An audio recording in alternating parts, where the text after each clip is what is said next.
Good evening students. यहाँ पर हम आज स्टडी करेंगे मोशन इन टू डायमेंशन का। ठीक है, टू डायमेंशनल मोशन, जिसको कि शॉर्ट फॉर्म में हम लोग 2D मोशन भी बोलते हैं।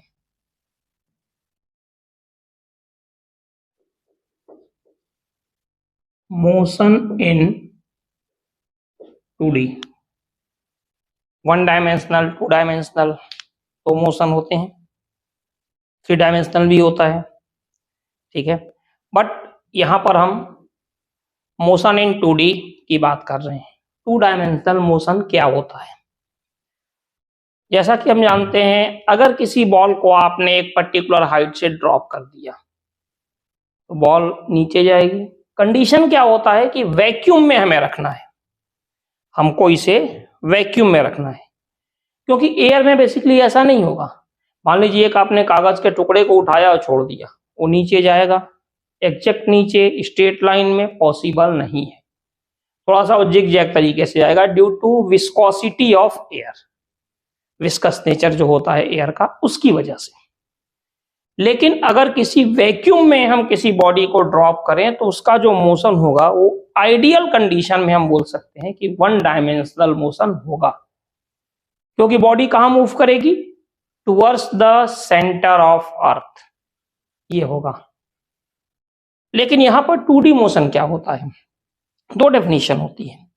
जैसे हम बोलते हैं कि अगर किसी बॉडी को हमने थ्रो किया some angle with the horizontal और वर्टिकल, तो हम क्या देखते हैं कि बॉडी हॉरिजॉन्टल और वर्टिकल दोनों डिस्टेंस को साइमल्टेनियसली कवर करती है, और इस टाइप के मोशन को हम क्या बोलते हैं? Motion in 2 dimension. जैसे हमने बॉडी को ऐसे थ्रो कर दिया, इनिशियल स्पीड u, और ये एंगल क्या है? थीटा। तो किसी पर्टिकुलर एंगल पर हमने बॉडी को थ्रो किया, ये हॉरिजॉन्टल और ये वर्टिकल। ठीक है, इसको हम लोग मानते हैं हॉरिजॉन्टल, और ये जो अपने पास है ये है वर्टिकल एक्सिस। y को वर्टिकल लेते हैं, x को हॉरिजॉन्टल लेते हैं। ठीक है, अब हम क्या देखते हैं कि बॉडी अगर मान लीजिए कि यहां से यहां पर आई, तो बॉडी ने इसे पॉइंट O ले लें और इसको A, तो बॉडी ने OA डैश तक हॉरिजॉन्टल डिस्टेंस कवर किया, OA डैश डैश तक वर्टिकल डिस्टेंस। फिर बॉडी हमारे पास कहां पर आ गई? पॉइंट B पर। तो हम क्या देखते हैं कि OB डैश तक horizontal and OB dash dash तक वर्टिकल। फिर बॉडी कहां पे आ गई? यहाँ पे पॉइंट C पर। तो बॉडी ने OC डैश तक horizontal and OC dash dash तक वर्टिकल डिस्टेंस कवर कर रही है। ऐसे ही आगे की तरफ चले जाएंगे। मीन्स हमारे कहने का मतलब यह है कि बॉडी को हमने थ्रो किया इनिशियल स्पीड u से, तो बॉडी हॉरिजॉन्टल और वर्टिकल डिस्टेंस को क्या कर रही है? साइमल्टेनियसली कवर कर रही है। इस टाइप के मोशन को हम बोलते हैं मोशन इन 2 डायमेंशन। दूसरे वर्ड में भी हम बोल सकते हैं, काफी सिंपल डेफिनेशन है कि if a body thrown other than vertical, such types of motion is called motion in 2 dimension. आपने बॉडी को थ्रो किया, हॉरिजॉन्टल भी कर दो, कोई फर्क नहीं पड़ता, वर्टिकल एग्जैक्ट नहीं करना है, किसी भी एंगल पे कर दो अदर देन वर्टिकल। वर्टिकल के अलावा आप जैसे थ्रो कर दो, उसका मोशन क्या होगा? इस कंडीशन में 2 डायमेंशनल मोशन होगा। ये भी सही है, किसी भी एंगल पे अगर वर्टिकल से नहीं होगा तो कुछ ना कुछ तो एंगल बनाएगा, चाहे हॉरिजॉन्टल से बनाए या वर्टिकल से। अब यहां पे आप देखिए, बॉडी को हमने यहां पे थ्रो किया x और y, ये हमने बॉडी को थ्रो किया इनिशियल वेलोसिटी u से। एंगल क्या है अपने पास? थीटा। तो 2 कंपोनेंट्स होंगे, एक कंपोनेंट ये हो जाएगा, और इसको चूंकि किस तरफ है ये? x की तरफ, तो ux हो जाएगा अपने पास u cos थीटा, और वर्टिकल कंपोनेंट होगा, चूंकि y की तरफ है तो हम लोग क्या एज्यूम करते हैं कि uy, जो कि क्या हो जाएगा यहां से हमारे पास u sin थीटा। ठीक है, तो दो कंपोनेंट हमारे पास हो गए, एक u cos थीटा, दूसरा u sin थीटा। अब यही दोनों कंपोनेंट रिस्पॉन्सिबल होते हैं टू डायमेंशनल मोशन के लिए।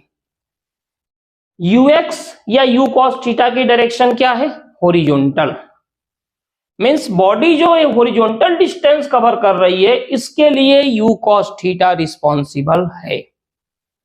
ठीक है, और बॉडी जो वर्टिकल डिस्टेंस कवर कर रही है इसके लिए कौन रिस्पॉन्सिबल है, u sin थीटा। ठीक है, तो यही वजह है कि जब बॉडी को किसी पर्टिकुलर एंगल पे थ्रो करते हैं हॉरिजॉन्टल या वर्टिकल से, तो हमें इसके दो कंपोनेंट्स मिलते हैं, एक हॉरिजॉन्टल मिलता है, सेकंड क्या मिलता है, वर्टिकल। हॉरिजॉन्टल रिस्पॉन्सिबल होता है किसके लिए, हॉरिजॉन्टल डिस्टेंस कवर कराने के लिए, वर्टिकल रिस्पॉन्सिबल होता है वर्टिकल कंपोनेंट किसके लिए, वर्टिकल डिस्टेंस के लिए। अब जितना जैसा हो। ठीक है, अब आप थोड़ा सा यहां देखिए, अगर हम बात करें u cos थीटा की, ux जो कि अपने पास है u cos थीटा, तो फोर्स ऑफ ग्रेविटी हमेशा क्या होती है, इसके परपेंडिकुलर। फोर्स ऑफ ग्रेविटी हमेशा इसके परपेंडिकुलर होती है। फोर्स का एक नेचर होता है, अगर आप देखो तो इन केस ऑफ, मान लीजिए कि ये वेलोसिटी है और ये जो अपने पास है ये क्या है, फोर्स, और इनके बीच का एंगल थीटा है। आप देख सकते हो जो थीटा की वैल्यू है ये क्या है, 0 से लेके 90 के बीच में। तो अगर ये कंडीशन है तो वेलोसिटी क्या होगी, इंक्रीज होगी, magnitude of velocity. In case of, अगर मान लीजिए कि ये वेलोसिटी की डायरेक्शन है और ये अपने पास फोर्स है और ये इनके बीच का एंगल है वेलोसिटी एंड फोर्स का, और इस बार हम क्या देख रहे हैं कि जो थीटा है वो 90 से लेके 180 के बीच में। ठीक है, तो हम क्या देखते हैं, मैग्नीट्यूड ऑफ वेलोसिटी क्या हो रही है, डिक्रीज हो रही है। तो इस केस में इंक्रीज, इस केस में डिक्रीज। तो एक कंडीशन और भी आती है जो हम यहां पे देख रहे हैं कि अगर मान लीजिए कि ये कंडीशन क्या है, वेलोसिटी, और ये क्या है, फोर्स, इनके बीच का एंगल क्या है, 90। तो इस केस में वेलोसिटी के मैग्नीट्यूड में क्या होता है, नो चेंज, कोई भी चेंजिंग नहीं होती। सिंपल सी बात है। In case of the direction of force always perpendicular to the velocity, then the magnitude of velocity always remains unchanged. Change होगा ही नहीं अगर आपने वेलोसिटी और फोर्स को एक दूसरे के परपेंडिकुलर रख दिया। ठीक है, तो सिंपल सी बात है कि यहां अगर हम देखें तो ux जो है, जिसको कि हम क्या बोलते हैं, इसको हॉरिजॉन्टल कंपोनेंट, ये फोर्स ऑफ ग्रेविटी के क्या है, परपेंडिकुलर। यही वजह है कि ये चेंज नहीं होता, ये हमेशा क्या रहता है, कांस्टेंट। ठीक है, लेकिन अगर आप यहां पे देखोगे सेकेंड वर्टिकल कंपोनेंट का u sin थीटा, तो जब बॉडी ऊपर जाती है तो uy जो होता है यानी u sin थीटा कंपोनेंट, ये और फोर्स ऑफ ग्रेविटी अपोजिट होते हैं। कब तक, फर्स्ट हाफ तक, इसको हम कह सकते हैं फर्स्ट हाफ, जब बॉडी ऊपर जा रही है। सेकेंड हाफ जब बॉडी नीचे आ रही है। तो इन केस ऑफ जब बॉडी को नीचे आना है तो ये फोर्स ऑफ ग्रेविटी और वर्टिकल कंपोनेंट दोनों क्या है, सेम डायरेक्शन में, यहाँ अपोजिट है, इसीलिए बॉडी ऊपर जाती है, धीरे धीरे क्या होती है, स्लो होती जाती है, और जब बॉडी वापस आएगी तो स्पीड क्या होगी, इसकी इंक्रीज होती जाएगी। लेकिन सवाल ये नहीं है कि क्या होगा, सवाल ये है कि अगर u cos थीटा जो अपने पास है यहाँ पे और फोर्स ऑफ ग्रेविटी परपेंडिकुलर है, इसका मतलब फोर्स और वेलोसिटी परपेंडिकुलर हैं, तो u cos थीटा क्या रहेगा, कांस्टेंट।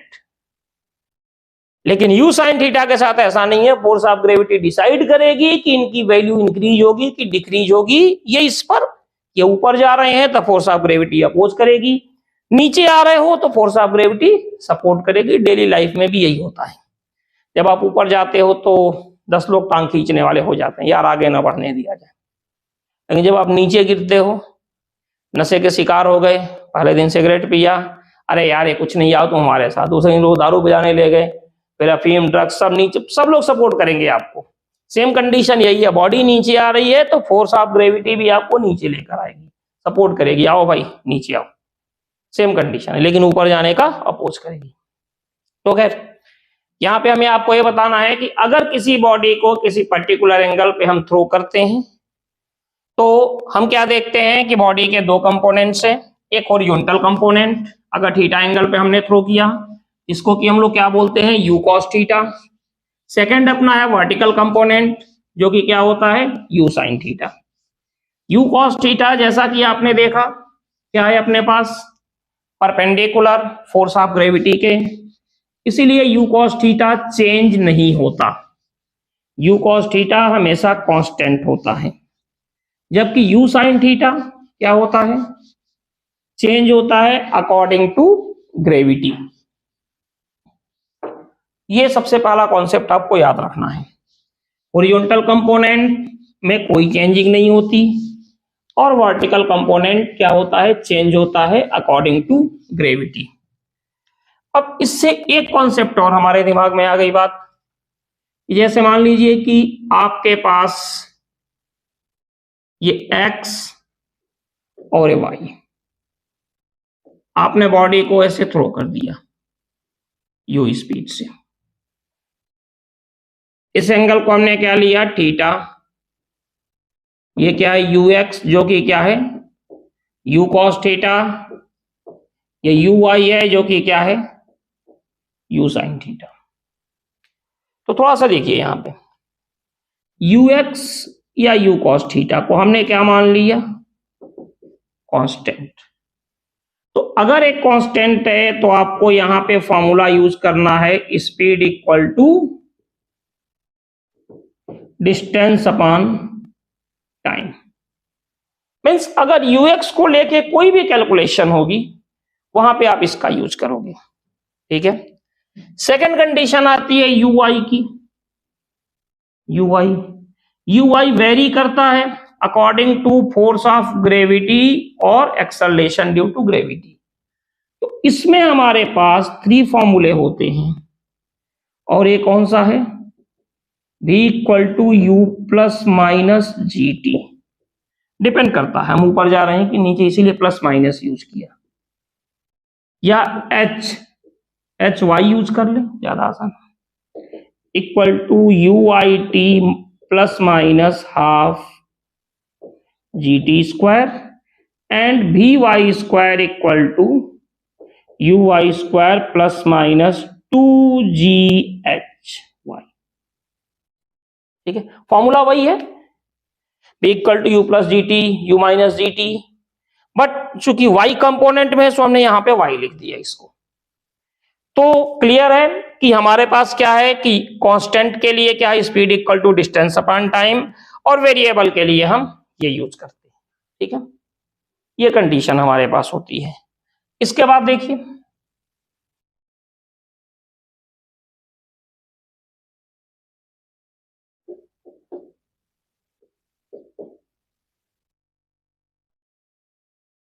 जैसे आपने यहां पे किया किसी भी बॉडी या पार्टिकल को, इनिशियल स्पीड u, तो यहां से यहां तक आने में जो भी टाइम लगता है उसको हम क्या बोलते हैं, flight time,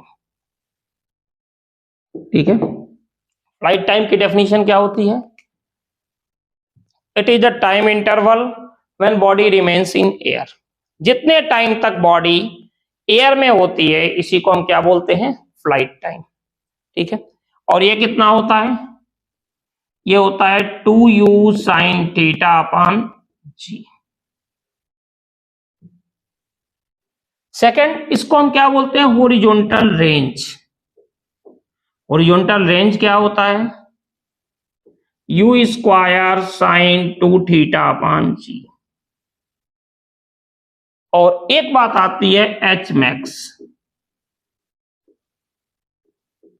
maximum vertical height attain by the body. Body कितना मैक्सिमम वर्टिकल हाइट अटेन कर रही है, और ये भी आपको पता ही होगा एच मैक्स होता है u² sin स्क्वायर θ/2g। ये 3 फॉर्मूले होते हैं हमारे पास, बट आपको याद रखना ये कि ये तीनों फॉर्मूले तभी एप्लीकेबल हैं जब बॉडी को हम थ्रो कर रहे हैं जहां से, और बॉडी जहां पे स्ट्राइक कर रही है इनका लेवल सेम होना चाहिए। ऐसा नहीं कि आपने पता चला कि यहां से थ्रो किया बॉडी को और बॉडी यहां चली गई और आप ये फॉर्मूला लगा दो, नहीं लगा सकते।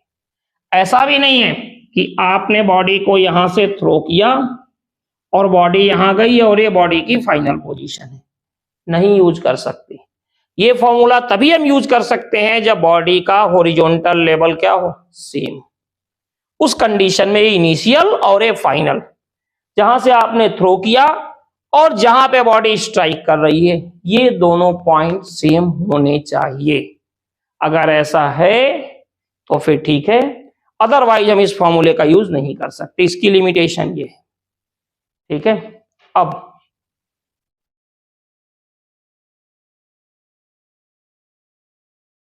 अगर हम बात करें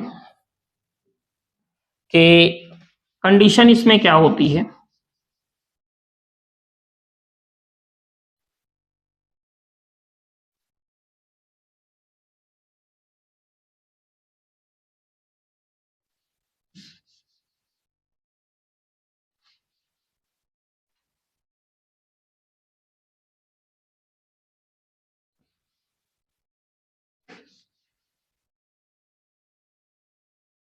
आपने बॉडी को, जैसे फॉर एग्जांपल हमने क्या किया कि एक बॉडी को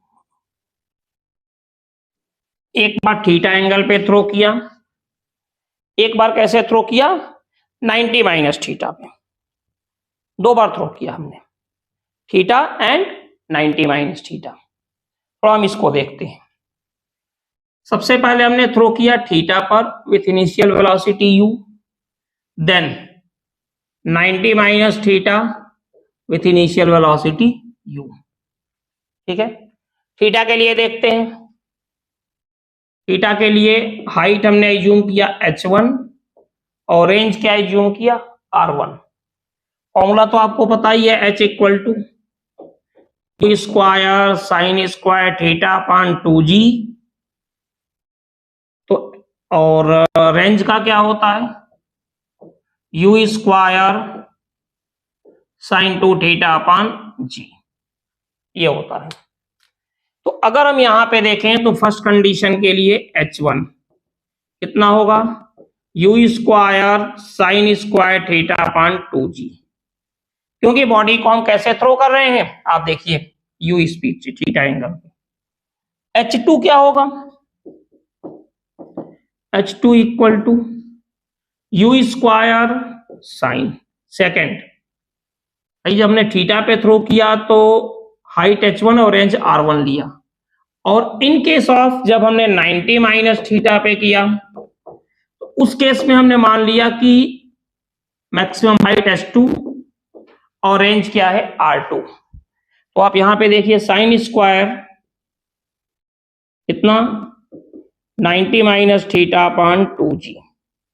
आपको भी पता है u² sine 90 minus theta cos theta, cos square θ/2g।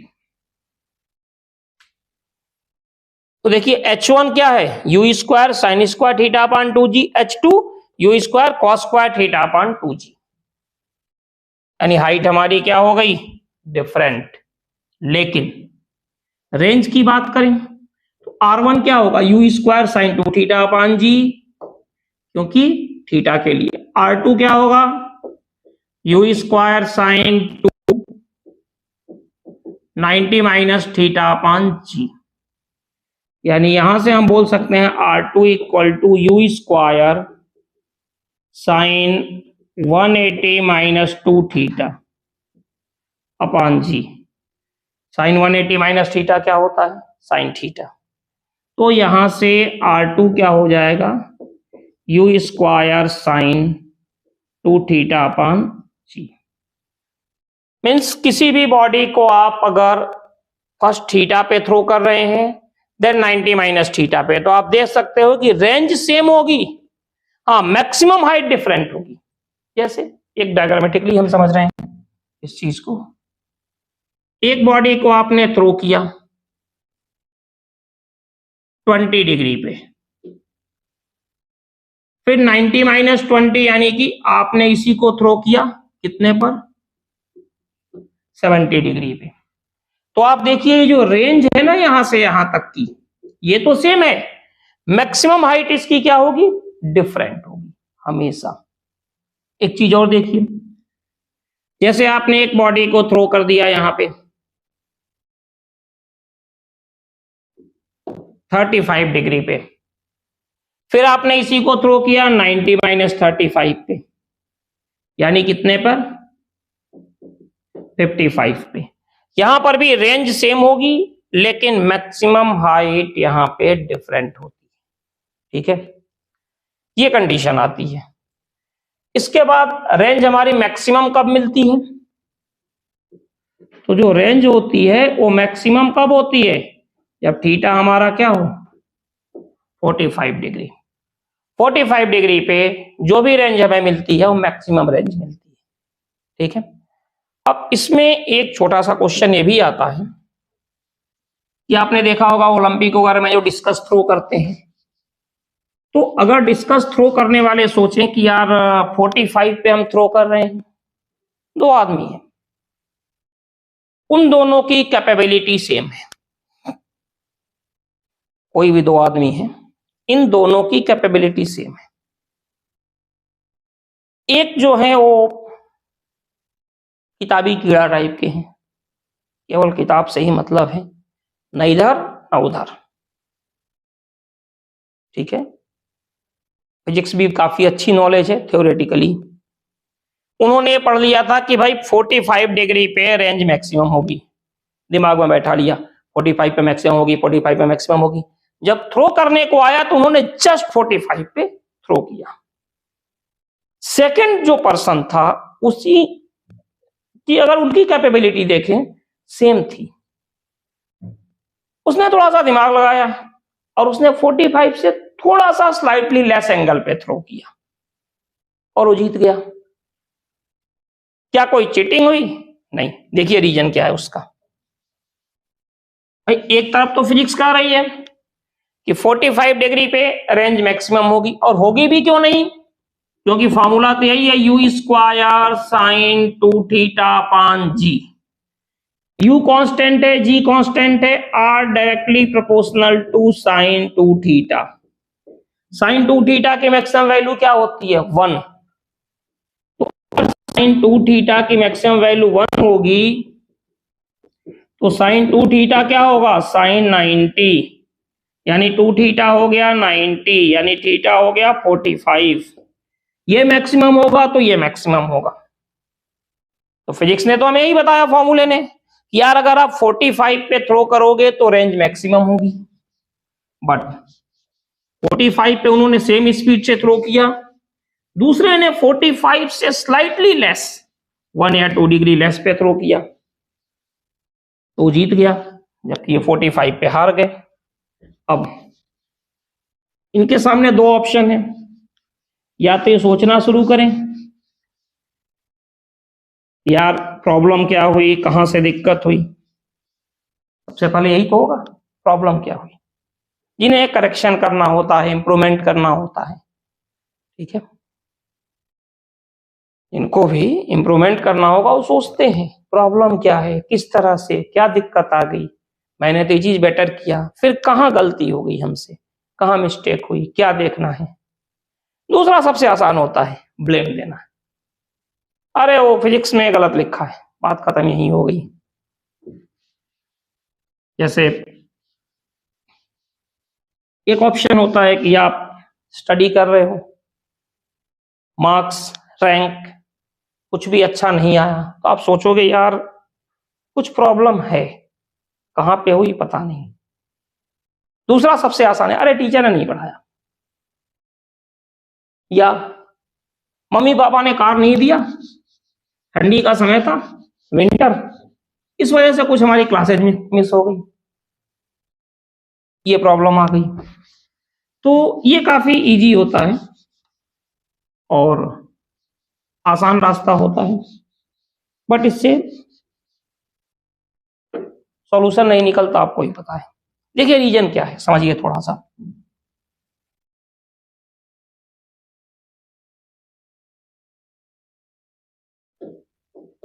जब भी आप किसी बॉडी को थ्रो करते हो यहां से, तो बॉडी यहां पे आपने थ्रो किया, तो ये एंगल क्या है, θ1। आपने यहां पे देखा तो ये एंगल क्या हो गई, θ2। यहां पे आप देखो तो ये एंगल क्या हो गया, θ3।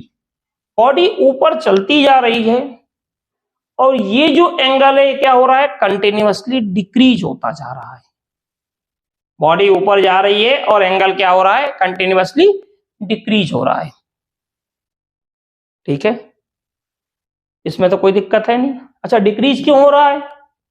डिक्रीज इसलिए हो रहा है क्योंकि ये जो आपका यूएक्स है ये तो कांस्टेंट है, क्योंकि फोर्स ऑफ ग्रेविटी के परपेंडिकुलर है। जो यू आई है ना, ये चेंज हो रहा है अकॉर्डिंग टू ग्रेविटी। तो जब बॉडी ऊपर जा रही है तो फोर्स ऑफ ग्रेविटी कहां है, नीचे की तरफ, तो यू आई क्या होगा, कंटिन्यूअसली डिक्रीज होगा यहां पे।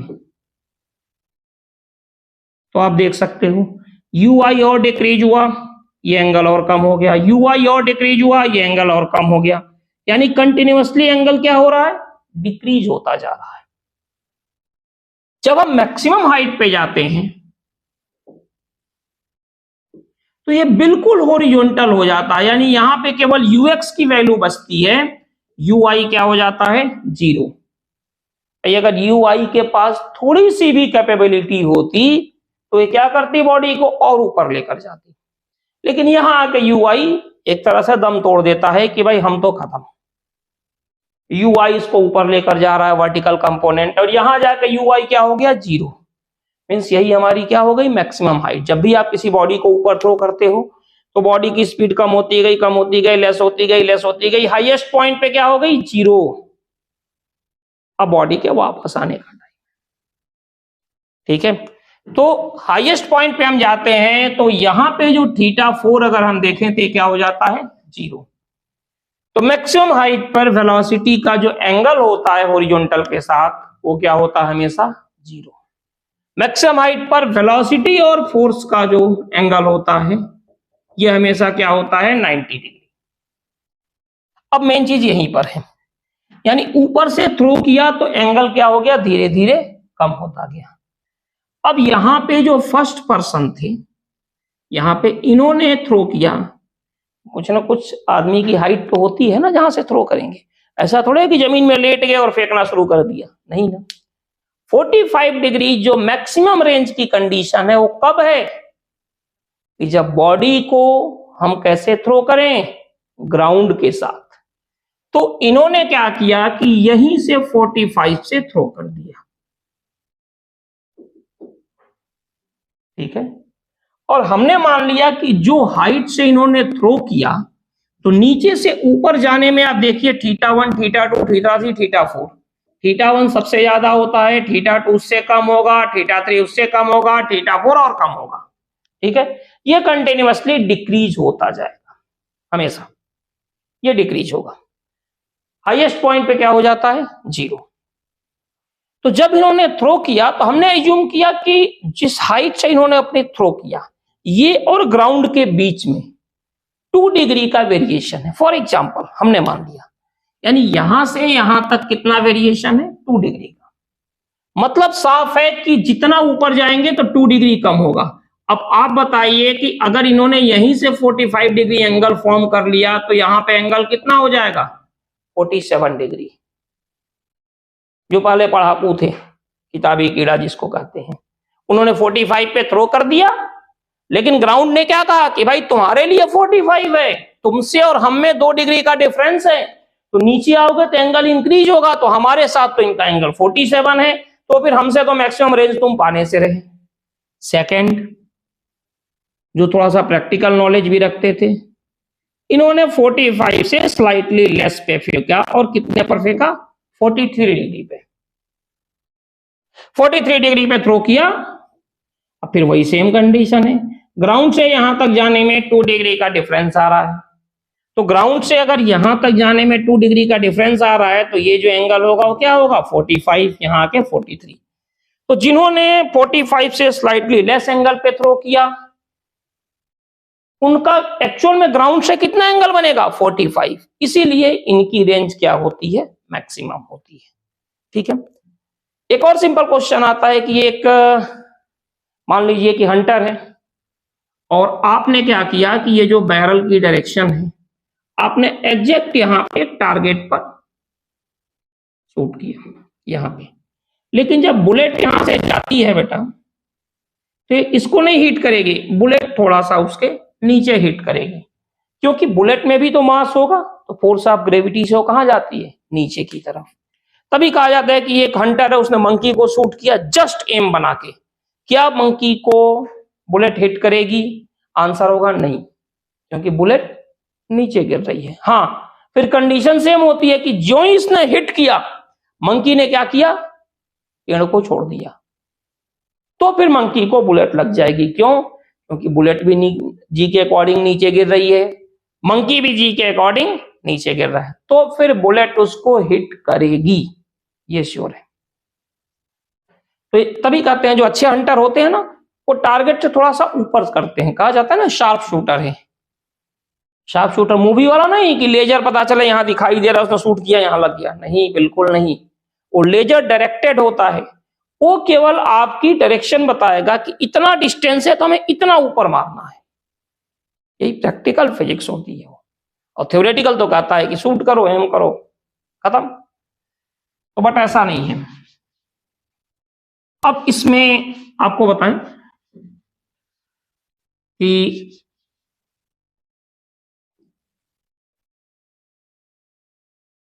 ये जो भी हमारे पास कंडीशन है,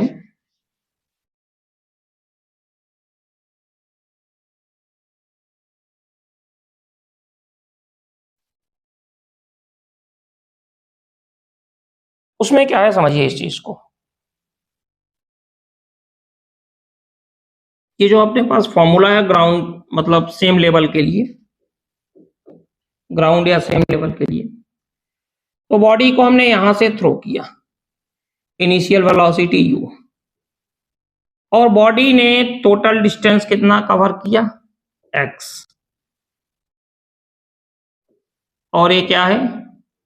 y। एंगल क्या है? थीटा।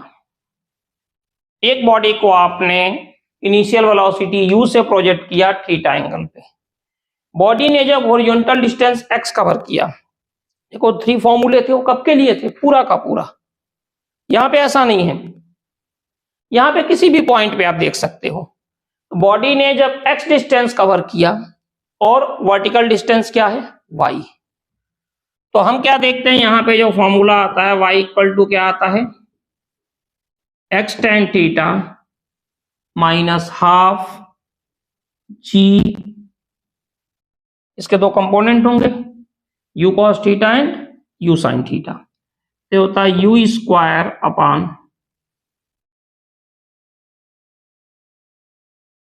एक मिनट,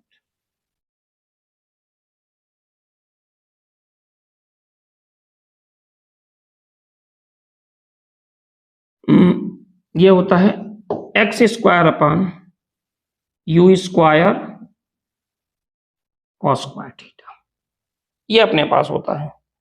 इस फॉर्मूले का यूज करके हम लोग ये एक तरह से प्रूव भी करता है कि जो पाथ होगा वो क्या होगा? पैराबोलिक, क्योंकि देखिए क्वाड्रेटिक इक्वेशन है, अगर क्वाड्रेटिक इक्वेशन है तो क्या होगा? पाथ इसका पैराबोलिक होगा। ठीक है, ये कंडीशन है।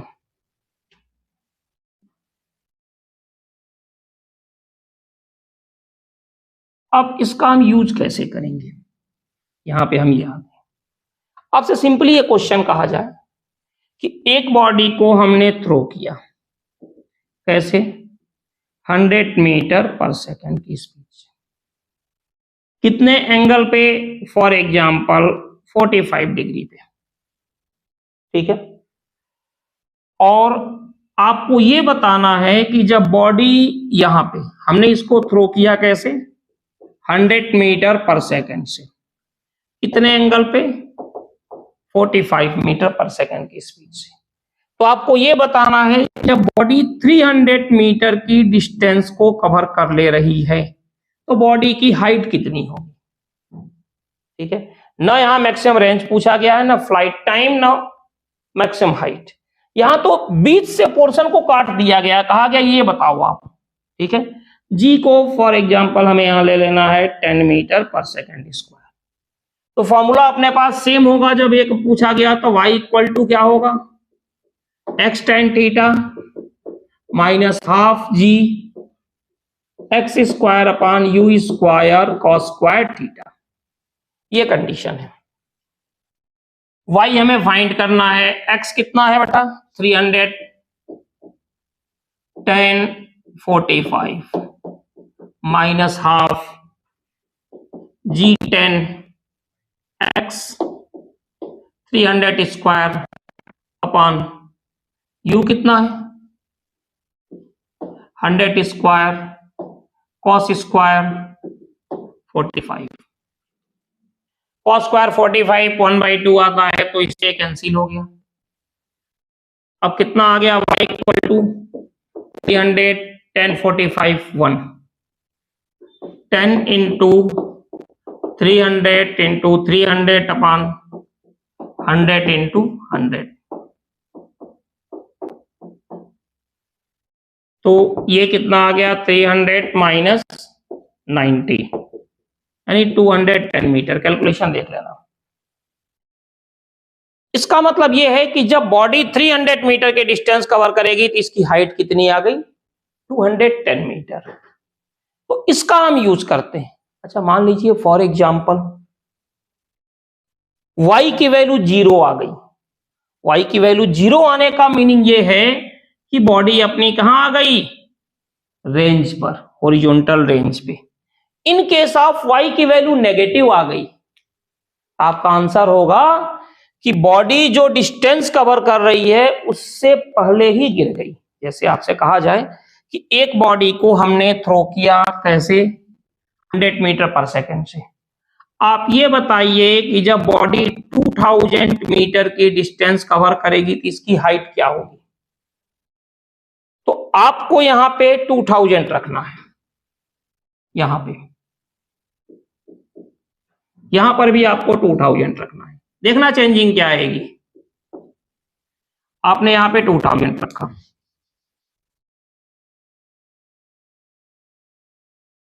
आप यहां पे चेंज देखना, जैसे y इक्वल टू कितना आ गया यहां पे 2000 into 1 minus 10 into 2000 into 2000 upon 100 into 100,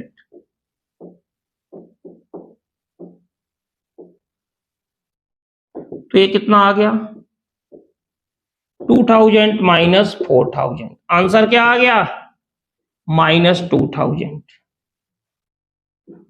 negative आ गया। इसका मतलब यह है कि जो आप पूछ रहे हो ना कि 2000 मीटर जाने के बाद बॉडी की हाइट कितनी होगी, तो आपका आंसर होगा बॉडी 2000 तक जाएगी ही नहीं। आपने इस फॉर्मूले को लगाया, आंसर 0 आ गया, मतलब वो मैक्सिमम रेंज जो उसकी रेंज है जहां तक मैक्सिमम, वहां उसके आगे बॉडी नहीं जाएगी, आपने थ्रो कर दिया तो। लेकिन अगर आंसर प्लस में आ रहा है तो कोई दिक्कत नहीं, फिर तो हम सही है जैसा कि पिछले क्वेश्चन में आया था। लेकिन अगर आंसर माइनस में आया तो आप यही कहोगे कि जो डिस्टेंस आपने दिया है बॉडी उतनी डिस्टेंस तक पॉसिबल ही नहीं है कि जाएगी, ठीक है।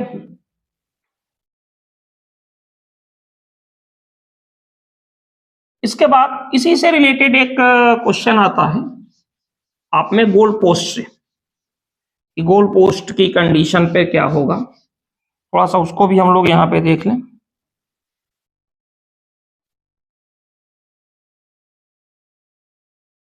जैसे फुटबॉल मैच आपने देखा होगा ना, फुटबॉल मैच में जब फुटबॉल को हम किक करते हैं तो फिर हमें ये देखना होता है कि फुटबॉल जो जा रही है वो गोल पोस्ट में जाके हिट करेगी, या पॉसिबिलिटी क्या है उससे पहले गिर जाएगी, या फिर पॉसिबिलिटी क्या है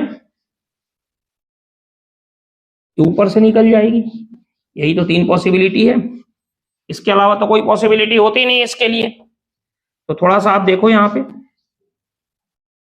जैसे आपने क्या किया कि एज्यूम किया कि यहां एक फुटबॉल है और ये जो है ये गोल पोस्ट है, यहां पे एक आदमी है, गोलकीपर जिसे बोलते हैं वो है, ठीक है। यहां से प्लेयर ने फुटबॉल को हिट किया यू वेलोसिटी से, कितने एंगल पे, थीटा पे, ठीक है। जो गोल पोस्ट है उसकी हाइट क्या है, h, और यहां से यहां तक के डिस्टेंस क्या है, x, ठीक है। तो आप यहां पे वही फॉर्मूला लगाओगे, y equal to x tan theta. x क्या है, जो फुटबॉल हमारी डिस्टेंस कवर कर रही है, minus half g x square upon u square cos square theta, ये आप यूज करोगे। अब मान के चलिए कि y की जो वैल्यू आई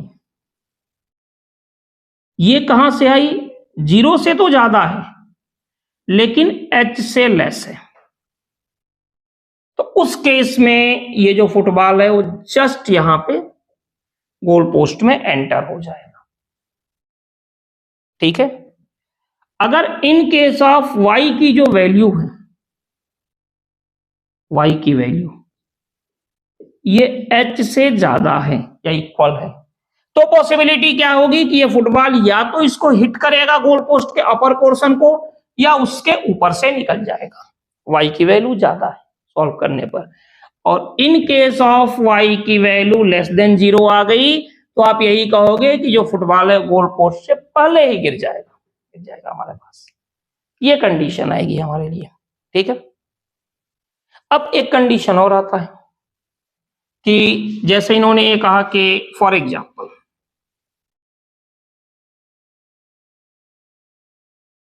एक बॉडी को हमने थ्रो किया, एक सिंपल सा क्वेश्चन से हम लोग इसको ट्राई करते हैं करने की। एक बॉडी को हमने थ्रो किया, इनिशियल वेलोसिटी मान लीजिए कि इन्होंने थ्रो कर दिया 60 मीटर पर सेकंड पे, और थीटा भी क्या है 60 डिग्री, जी की वैल्यू हम ले रहे हैं 10 मीटर पर सेकंड स्क्वायर। हमेशा 10 मत लेना आप, जब तक 10 बोला ना जाए, नहीं कुछ कहा जाए तो 9.8 ही कंसीडर करना है, ठीक है। तो हमने थ्रो किया कैसे, 60 मीटर पर सेकंड की स्पीड से। तो आपसे कहा गया कि आप टाइम बताइए जब वेलोसिटी का एंगल कितना हो जाए, 60 डिग्री से चेंज होके कितना हो जाए 30 डिग्री, ये कहा गया। क्लियर है। एक बॉडी को हमने थ्रो किया 60 मीटर पर सेकंड की स्पीड से at an angle 60 degree with the horizontal, ठीक है। तो आपको बताना है कितने टाइम के बाद वेलोसिटी का एंगल क्या हो जाएगा 30 डिग्री। यहां समझने की कोशिश करते हैं, x और y,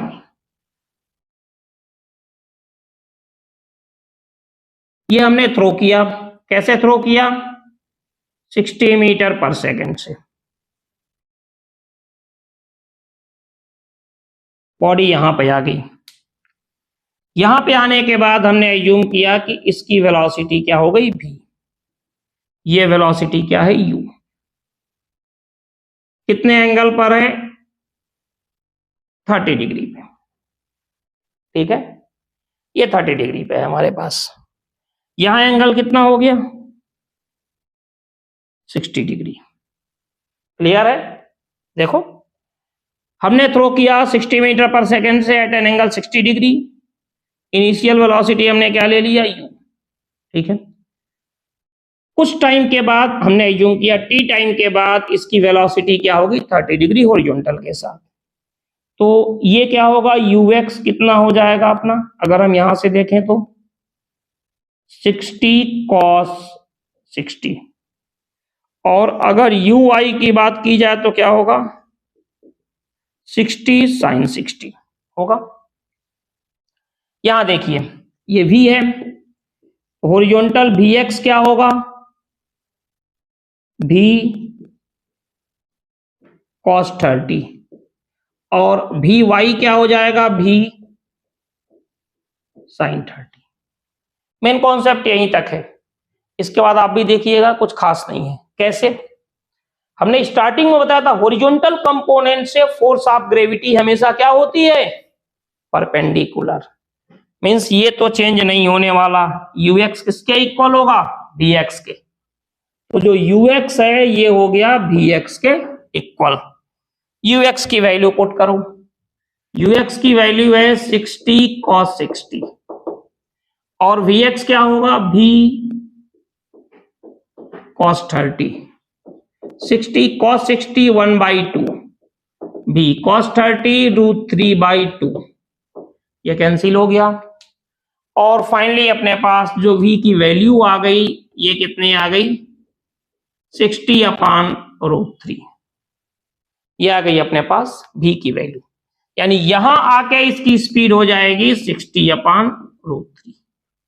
ठीक है, मेन आपका यही काम है। अगर पूछा जाए वहां पे वेलोसिटी क्या हो गई, तो ये अपने पास आ गया 60/√3 मीटर पर सेकेंड, ये v की वैल्यू आ गई। अब टाइम के लिए vy = uy minus gt, minus क्यों, क्योंकि बॉडी अभी नीचे नहीं आ रही, अभी भी ऊपर ही जा रही है। तो vy क्या हो जाएगा अपने पास, देखिए यहां से vy क्या होगा v sin 30, vy v sin 30, uy already हम लोग ऑब्टेन कर चुके हैं 60 sin 60, 60 sin 60 माइनस जी 10 इंटू टी, ये कंडीशन अपने पास। तो यहां से हम क्या कर सकते हैं v sin 30 1/2, v की वैल्यू पुट कर दो, तो ऑलरेडी हम ऑब्टेन कर चुके हैं 60/√3 equal to 60 sin 60 √3/2 minus 10t, zero तो खैर कैंसिल ही होगा, 2 से 3, 3/√3 equal to 3√3 minus t, t यहां से आप ऑब्टेन कर लो। ये मेथड होता है कि किसी भी पर्टिकुलर टाइम पे एंगल चेंज हुआ तो हमें क्या करना है, कॉन्सेप्ट सेम है आपके पास कि हॉरिजॉन्टल कंपोनेंट चेंज नहीं होता। ठीक है, तो उससे हम लोग इसको ऑब्टेन कर सकते हैं। एक छोटी सी इसमें चीज और आती है, अभी चूंकि हम लोग सेम हॉरिजॉन्टल लेवल की बात कर रहे हैं, ठीक है, एक इसमें चेंजिंग क्या आती है, इसमें चेंजिंग ये आती है कि जैसे जो भी हम थ्रो करते हैं, इस थ्रो में हम ये एज्यूम कर रहे हैं कि हमारे पास एयर का जो कंडीशन हो रही है कि एयर की प्रेजेंस नहीं है, मींस हम जो थ्रो कर रहे हैं वो कैसे कर रहे हैं, हम जो थ्रो कर रहे हैं वो वैक्यूम में कर रहे हैं, आइडियल सिचुएशन की हम बात कर रहे हैं यहाँ पे। ठीक है, तो उसमें और इसमें क्या डिफरेंस है ये भी आप समझ लीजिए। इन केस आप अगर क्वेश्चन आया कि इफ एयर रेजिस्टेंस कैलकुलेटेड या कंसीडर्ड, देन फिर आपके लिए दिक्कत हो जाती है। तो उसमें कंडीशन क्या होती है, इस फॉर्मूले की लिमिटेशन यही होती है कि इसमें सब में हम एयर के रेजिस्टेंस की बात नहीं करते। तो दोनों कंडीशन को हम देख लें थोड़ा सा, इसमें क्या है, एयर रेजिस्टेंस कैलकुलेट करें और ना करें, इन दोनों को देखें तो फर्स्ट कंडीशन है कि एयर के रेजिस्टेंस को हम क्या एज्यूम कर रहे हैं, 0।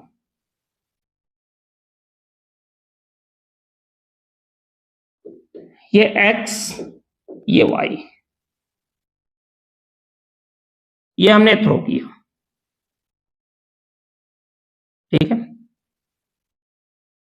इनिशियल वेलोसिटी u, एंगल क्या है थीटा।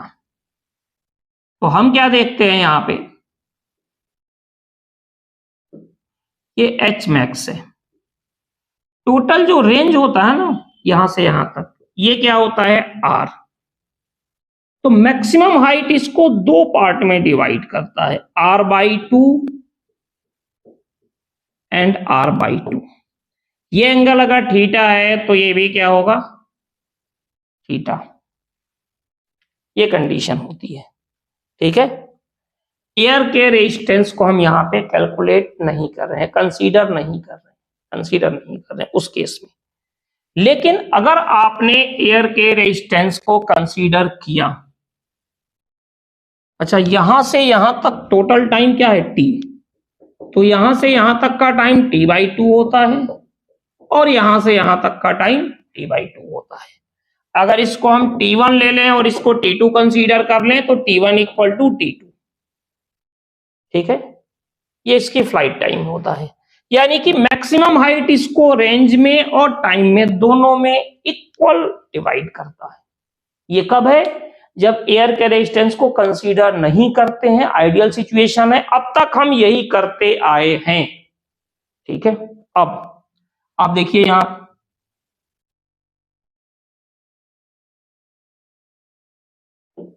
ये हो गया x, ये y।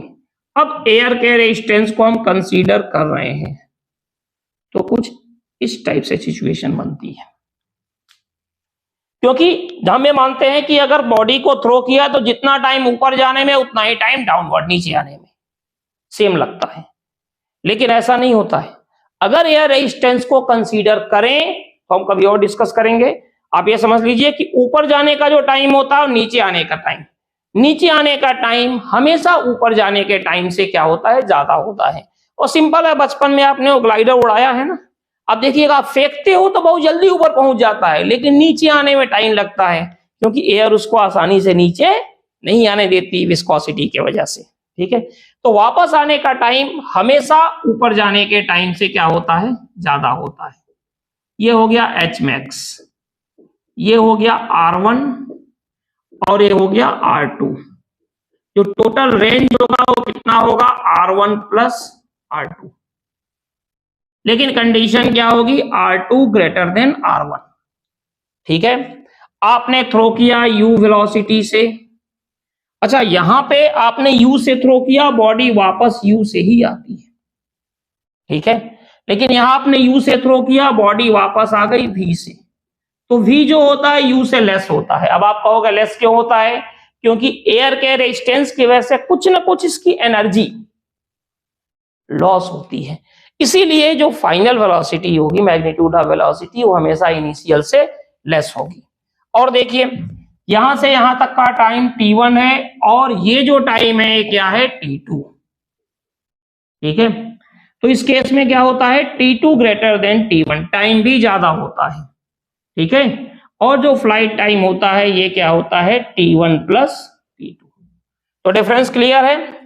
अगर ये एंगल थीटा है और ये अल्फा है तो अल्फा भी क्या होता है थीटा से लेस होता है। ऑब्वियसली ये अगर बेस बढ़ गया तो क्या होगा, एंगल तो डिक्रीज हो ही जाता है। तो ये कंडीशन है। देखो अगर नॉर्मल कंडीशन जो हम लोग स्टडी करते हैं, जहां पे हम ये मानते हैं कि एयर का रेजिस्टेंस नहीं है, ये दोनों एंगल इक्वल होगा, ये दोनों रेंज इक्वल होगा, ये दोनों टाइम इक्वल होगा, ये दोनों इनिशियल और फाइनल स्पीड भी magnitude of speed velocity same होगा। लेकिन अगर एयर को कंसीडर करें तो हम क्या देखते हैं, फाइनल स्पीड इनिशियल से क्या है कम है, ये सेकंड रेंज ज्यादा है, ये टाइम ज्यादा है, ये कंडीशन होता है। एक इसमें छोटा सा और आता है, इसी कंडीशन को अगर हम ले लें यहाँ पे, तो बॉडी को जब हम थ्रो करते हैं तो मोमेंटम में कितनी चेंज आता है, तो ये क्या होगा बेटा u cos थीटा और ये क्या है u sin थीटा। यहाँ पे देखिए ये एंगल अगर थीटा है तो ये भी थीटा होगा, तो ये क्या होगा u cos थीटा और ये हो गया u sin थीटा। आप यहाँ पे देख सकते हो। तो देखो u cos थीटा सेम है, जो ये है वो यही है, तो हॉरिजॉन्टल में कोई भी चेंजिंग नहीं होती है। फाइनली कितना चेंज होगा मोमेंटम, तो जो मोमेंटम चेंज होगा ये क्या होगा मास इनटू वेलोसिटी। तो फाइनल क्या है, mu साइन थीटा। अच्छा ये क्या है, डाउनवर्ड प्लस है तो अपवर्ड क्या होगा, माइनस, तो minus of minus mu sign theta. तो मोमेंटम में कितनी चेंजिंग हो गई, 2 mu साइन थीटा। इतनी चेंजिंग आती है हमारे लिए मोमेंटम में, ठीक है। अगर किसी बॉडी को थ्रो किया, सब कंडीशन है, एयर को कंसीडर नहीं करेंगे उसके, ये तो अलग से केस है जो आपसे कॉन्सेप्चुअली पूछा जा सकता है। तो ये कंडीशन हो गई जिसमें कि हम हॉरिजॉन्टल थ्रो की बात करते हैं। अब अगर बॉडी को किसी पर्टिकुलर हाइट से हम थ्रो करें तो क्या होगा, तो ये हम लोग नेक्स्ट लेक्चर में देखते हैं। Okay, thank you.